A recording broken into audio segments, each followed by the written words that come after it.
Hello. In our last video, we talked about the postulates of quantum mechanics in a very abstract way. In this video, we're going to begin to talk about how these postulates allow us to interpret the particle in a box wave function results. So we'll just start with a review of energy levels that result from the solution of the Schrödinger equation in the one-dimensional box. We'll look specifically at the spacing between energy levels because we'll want to compare this to classical expectations. Then we'll look at how we normalize our wave function, look at some meaning according to the wave function, specifically associated with eigenfunctions and eigenvalues. And then we'll introduce something called the Bohr correspondence principle, which is going to help us make a connection between the quantum mechanical results and what we expect from classical mechanics. Alright, so first, energy level spacing. As you recall, what we noticed from the solution to the particle in a box, which was due to the boundary conditions imposed, is that we got energy levels. We had a discrete set of energy levels. We did not have a continuous range of energies, and the equations were given here, where n represents a quantum number and takes on values 1 and above. So we have these energy levels that mean that we can have those energies only. We cannot have any energies that fall between them, as we talked about in the previous video. And now let's look at the equations for the spacing between adjacent energy levels. So what we're talking about here is we're asking the question, delta E represents the spacing. The energy of level n plus 1 minus the energy of level n. So we're asking what is the energy spacing between two levels. So for example, we'd be asking what's the spacing between level 2 and level 1. Or we could ask about the spacing between level 3 and level 2. Or we could ask about 4, 3, etc. So we're looking for a general equation that allows us to calculate the spacing between successive levels. And you can work out the algebra. We're not going to deal with that here. It's pretty straightforward. We end up with this particular equation that shows the quantity 2n plus 1 here in the numerator, which means that the spacing increases as we go up the ladder. So clearly the little diagram I've shown here doesn't reflect this, but this would mean that the spacing between levels 1 and level 2 would be less than the spacing between level 3 and level 3 and level 2. So as we go up that ladder, the spacing gets bigger and bigger for the particle in a box. Now again, this is for the solution of particle in a box. We'll find that this is not always the case when we look at other models later in the semester. Now the next thing we'll look at is the relative spacing, and by this we mean the spacing between adjacent energy levels relative to the energy of those levels. Specifically, we'd be looking at calculating this quantity here, delta E over the energy of level n. So again, you can just work through the algebra here. Here we have the numerator. This is the equation we showed previously, which is the spacing between adjacent energy levels. And in the denominator, we have the general equation for the particle in a box. And so we end up with this. And again, after a little bit more algebra, we find that we get this equation here for the relative spacing between those levels. Now, one of the questions we're going to ask is, what happens to this relative spacing as n increases? And we'll talk about this at the end of our video today, but we're also going to take a look and graphing this particular quantity as a function of n to see what happens as we go to higher n values. Alright, so now we're going to take a look at the normalization for our wave function. You should recall from our previous discussion, by normalization, what we mean is that when we integrate over all space, the integral of psi star psi is equal to 1. And that's simply due to the fact that the particle's got to be somewhere if it exists. So if we're integrating over all possible space, the probability of finding the particle somewhere in all possible space must be equal to 1. Now, the particle in a box wave function that we derived in a previous video was not normalized. This is the general form that we had, where we had this constant A that appeared in this, and at the time we said it was an arbitrary constant, but we're going to use this constant to normalize our wave function. In other words, we have to find an expression for A that will yield a normalized wave function. So that means that we're going to take our wave function and we're going to do this integration over all space. And in this case, it's just one dimension. We're only going to integrate with respect to x. We got to set that equal to 1. All right. Now, we also know that this psi star psi quantity, which we talked about earlier, psi star being the complex conjugate, if we have a real function, which is what we have in this situation, because there are no imaginary components in this function, so it is a real function. So if we have a real function, psi star is equal to psi, and that means that psi star psi is just equal to psi squared. So basically we're just integrating psi squared in this particular circumstance. So we take our integral, we square the wave function, we integrate over all space. Now what are the limits of integration? Well, it's not negative infinity to infinity because the particle is trapped within the box. Outside the box the wave function is 0. So it's only inside the box that we're going to find it, and so the integral limits become the boundaries of the box. So it's going to range from 0 to a, the length of the box. And again, we're setting that equal to 1. So now a is a constant, so in an integration scheme, of course, we can bring that outside the integral, and we end up with this. And of course, remember, it would be a squared because the wave function is squared. Alright, so we do a little algebra, we solve for a, and we find that we end up with a being equal to the square root of this beast right here.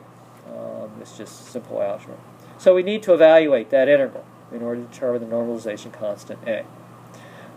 So here we have on this page the entire solution worked out. We have our integral to evaluate that's in the denominator of this square rooted quotient.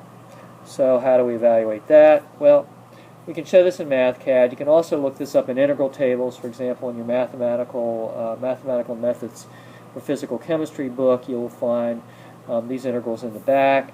In any event, anytime we have an integral that looks like this, the solution to that integral is given by the expression here on the right.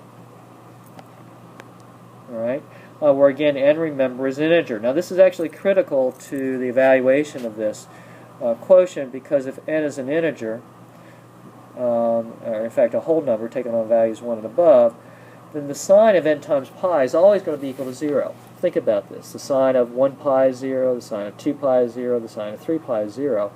So that means that that term is always going to be 0. So the entire term is going to be 0. It's going to drop out, so that we just end up with this situation here. And of course the n pi's will cancel out when we do that, and we end up with the integral being 1/2 a. Now of course if we take that 1/2 a and put it into the denominator here with our algebra, we end up with an expression for our normalization constant, which is just the square root of 2 over a. Right, so here's our resulting wave function, which includes now our normalization constant. So from this point forward, when we talk about the wave function of the particle in a box, we will be using this for all of our evaluations. Alright, so let's take a look at the wave functions themselves and interpret those wave functions and what they mean. So we have this graph here, which is taken from your textbook, which shows the wave functions at various levels, n equal 1, n equal 2, n equal 3, n equal 4. So this represents the energy levels. And we can see that basically we've got these sinusoidal waves. And we're plotting this between 0 and 1 here on this axis, which represents the boundaries of the box. So the wave functions are all 0 at the boundaries, as we required by our boundary conditions when we worked through this solution in an earlier video. And you'll recognize these waves from physics class as just being the standing waves for a situation where we have waves anchored at endpoints. So these are just basically standing waves. The number of nodes associated with the waves is equal to n minus 1, and what we mean by a node, very simply, is where the wave is equal to 0. So for example, when n is equal to 2, as we have right here, we have one node. We don't count the endpoints as being nodes because they're anchored points. We're only talking about between the endpoints when we talk about the number of nodes. There is one node when we're in level 2. That's the very center of the box where the wave function is equal to 0. And again, as we mentioned, it's equal to n minus 1, so 2 minus 1 is equal to 1. There's one node. When we get to level 3, we're going to have two nodes, as indicated here. And in this circumstance, again, n minus 1, 3 minus 1 is equal to 2, so again we have two nodes. Level 4 has 3 nodes, and again, 4 minus 1 would equal 3, so we have 3 nodes there. So there are 3 points in level 4 where the wave function has a value of 0. Now that becomes important when we move on to interpretations of the wave function.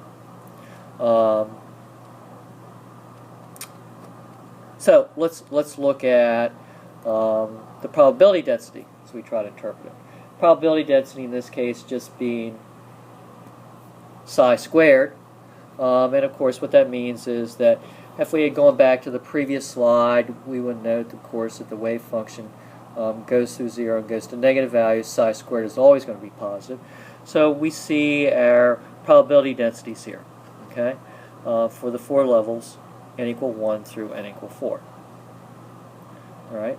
So one of the things that we can ask about each one is where's the most probable location for the particle. In other words, if we were to make a measurement of this particle, where were we most likely to find it? What's the most probable position? Well, when it's n equal to 1, the most probable position is right smack dab in the middle of the box. It's 0.5, position 0.5a. Okay? We're more likely to find it there than anywhere else. In level 2, there are 2 maxima at 0.25a and 0.75a. You notice that at the very center of the box, at 0.5a, whereas that was a maximum for n equal 1, in the case of n equal 2, the probability density is equal to 0. We'll come back and talk about that in a few minutes. Of course, if we look at n equal 3, we have 3 maxima, and you probably have discerned a pattern here that the number of maxima is equal to the n value. For n equal 4, we'll have 4 maxima. That's 4 positions where we're more likely to find the particle than anywhere else. Now, we can also ask about the number of minima that occur, and where there's minimum probability, which of course in these cases the minimum probability would correspond to psi squared equal to 0, and that means that we're talking about the nodes. So just as we learned in the previous slide that the number of nodes was n minus 1, for any wave function the number of minima is going to be equal to n minus 1. And here we'll take a look again. For n equal 2, there's a minimum at 0.5a. And this would actually beg the question, and one of the things we're going to look at in a second is how this will change as we change n, and how this compares to what we expect for classical mechanics. But we can see in this particular case that if the minimum is at 0.5a, that means there is 0, let me repeat that, 0 probability of ever finding the particle at the halfway point in the box. We will never find the particle at the halfway point when n is equal to 2. When n is equal to 1, we're more likely to find it at the halfway point than any place else, but when n equals 2, we'll never find it at the halfway point. Now, if you start to think about this classically, as we are prone to think, this will make no sense at all, because you were probably asking yourself, okay, I have a particle bouncing back and forth between 2 walls. It goes from one side to the other, in our classical view of things. How does it get from one side of the box to the other side of the box without going through the middle? Because that's what we're saying. We will never find it in the middle. So how does it go from one side to the other without going through the middle? Pretty confusing, huh? Well, therein lies a problem. We can't think about these systems in a classical way. We can't say what the particle is doing in the absence of observation. We can't think of it as a particle moving back and forth between two walls. It just won't make sense. The quantum mechanical results do not make sense in our classical manner of thinking. All we can say is that we will never find it there. And of course, for n equal 3, we won't find it here, and we won't find it here. We just won't find it in those places. So, and of course in n equal 4, we have more places where we won't find it. So we have this situation where we're just not making any sense if we try to think of it the way we think of a classical particle. Okay, so let's go ahead and compare our quantum mechanical results that we looked at thus far to some classical results. First of all, we asked a question about energy levels. Well, classically, particles don't have energy levels. They're a continuum range of energies according to a classical model. So in the classical world, there are no energy levels. But in the quantum world, yes, there are energy levels. We just showed that from the derivation of the Schrödinger equation. So we do have energy levels anytime we have boundary conditions. We're going to have energy levels. So there's a distinction between the classical world and the quantum world. Position probability. Classically, if we think about the particle in a box, there is no position in that box that's more likely than any other position. If you think again about a particle roller or a ball rolling back and forth between two walls, we're no more likely to find it at the center of the box than we are to find it at the endpoints of the box or in 0.25 the length of the box. The probability at every position would be the same for a classical particle. No positions are favored. Yet in the quantum mechanical world, we note that the position probability is dependent on the position, and it depends on the energy level. When n is equal to 1, we're more likely to find it in the center than any place else. But when n is equal to 2, we will never find it in the center. It depends on the n quantum number and depends on the position. It's not the same everywhere. So there's a huge difference between the quantum result and the classical expectation. All right, so this brings us to the Bohr correspondence principle. The Bohr correspondence principle basically says that the quantum result approaches the classical result as the quantum number gets very large. So the larger the quantum number, the closer the quantum result will be to the classical result. And we will repeatedly find that to be the case as we start to look at the solutions to different problems. For example, in the situation of the one-dimensional box, we're going to expect that as the n quantum number approaches a very large value, approaches infinity, that we'll get the same probability everywhere. On the next slide, we'll see that to be the case. And we look at energy level spacing, we'd expect the spacing to do what? We would expect it to go to 0 as n goes to 0. So again, if we take a close look at this particular quotient that we derived earlier in this video, we note that as n approaches infinity, this quantity is going to approach 0. So that is indeed the case. As n gets very large, we find the relative energy level spacing approaches 0, which is, again, if we have no energy levels, there will be no spacing, and that would be the classical result. All right, so to go back to the situation of probability of position, when we ask the question about what happens here as the quantum number gets large, we can see the bottom diagram. The bottom set of diagrams shows the wave function when n is equal to 1, and then we move up to n equals 30. You can see the number of maxima increasing, and then finally here at n equal 50. And you can see a pattern here. If we take a look at this with n equal 50, we can see that really it's almost flat, almost continuously at n equal 50, and that's going to correspond to a situation where we're approaching a result where the wave function is approaching being the same everywhere. So there is our classical result. As n gets very, very large, we start to see the quantum mechanical result approach the classical expectations. And again, that's the Bohr correspondence principle. That's what we expect. Okay, so we have now finished with our first discussion of of the meaning of the one-dimensional box wave function. In our next video, we'll go into a little bit more depth and talk about different properties that we can measure associated with the wave function, look at operators and eigenvalues and how those results apply to the model of a one-dimensional box. Stay tuned.